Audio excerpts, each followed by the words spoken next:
अगर कोई काम करने से पहले मन में शक उठने लगे तो क्या करना चाहिए? क्या खुद पर भरोसा करके आगे बढ़ते जाए? जानते हैं सदगुरु से। रेजिना, मेरे ख्याल से बहुत सारे बच्चों में और बड़े होने के बाद भी मेरे दिमाग में अपने बारे में, अपनी काबिलियत और अपनी क्षमताओं के बारे में ढेर सारे सवाल रहे हैं। आत्मसंदेह जैसी चीज निश्चित रूप से मेरे लिए एक समस्या रही है, जिसे मैंने शायद झेला और उस पर काबू पाया है।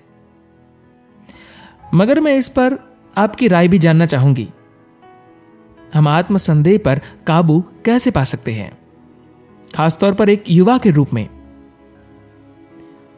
सदगुरु कहते हैं, नमस्कारम रेजिना, खुद पर शक होना अच्छा है। मैं जानता हूं हर कोई आपसे कहता है खुद पर भरोसा करे, खुद पर भरोसा करे।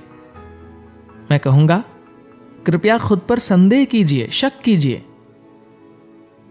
आपके जीवन में जो भी सही या गलत हो रहा है, आपको पहली चीज यह देखनी चाहिए कि कहीं ये मेरी वजह से तो नहीं हो रही है। उसे ध्यान से देखिए। अगर कारण आप नहीं हैं, फिर हम दूसरों को देखेंगे। मैं चाहता हूं कि हर किसी के अंदर थोड़ा आत्मसंदेह, खुद पर शक होना चाहिए। तथाकथित आत्मविश्वासी मूर्ख हर किसी के ऊपर पैर रखते हुए चलते हैं। खुद पर विश्वास या किसी भी प्रकार का विश्वास आपके अंदर स्पष्टता के बिना आत्मविश्वास लाएगा।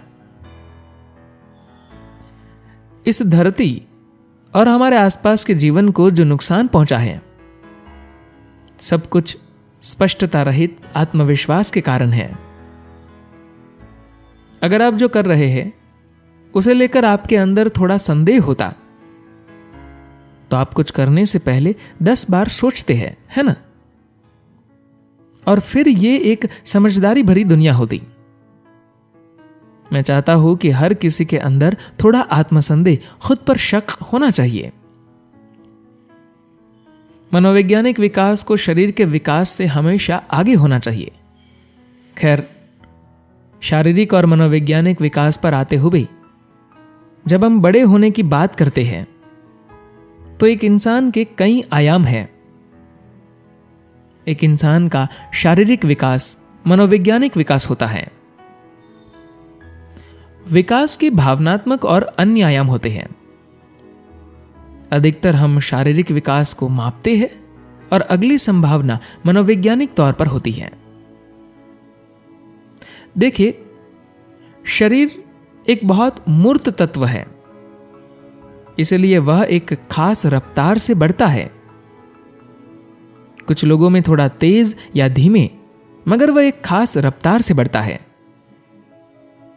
मगर आपका मनोवैज्ञानिक आयाम इतनी मूर्त प्रक्रिया नहीं है, वह एक अमूर्त प्रक्रिया है, अधिक लचीली, अधिक चंचल या अनिश्चित।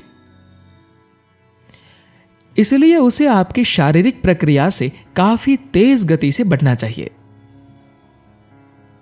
अगर लोगों में विकास को लेकर समस्याएं होती है, तो इसकी मुख्य वजह यह है कि उनका मनोवैज्ञानिक विकास उनके शारीरिक विकास से एक कदम आगे नहीं है। समाज में ऐसे हालात बनाने होंगे जहां मनोवैज्ञानिक विकास हो तो। हालांकि इस धरती पर हमेशा से अरबों खरबों लोगों के साथ एक ही चीजें होती रही है, फिर भी ऐसा लगता है कि यह दुनिया में पहली बार हो रहा है और लोग हैरान और हक्के बक्के होते हैं।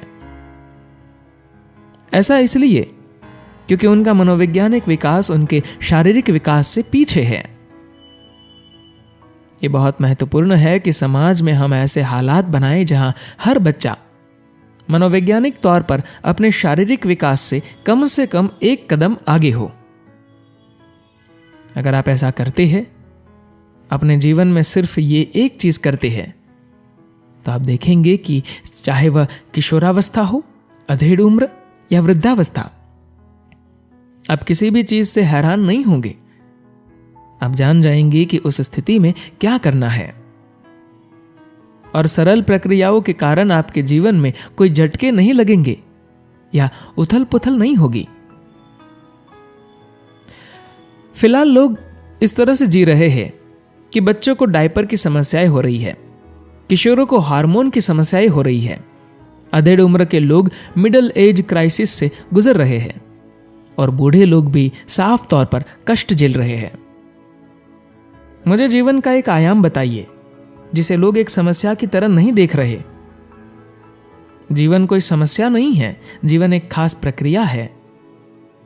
सवाल बस यह है कि आपने खुद को इस प्रक्रिया के लिए तैयार किया है या नहीं। धन्यवाद।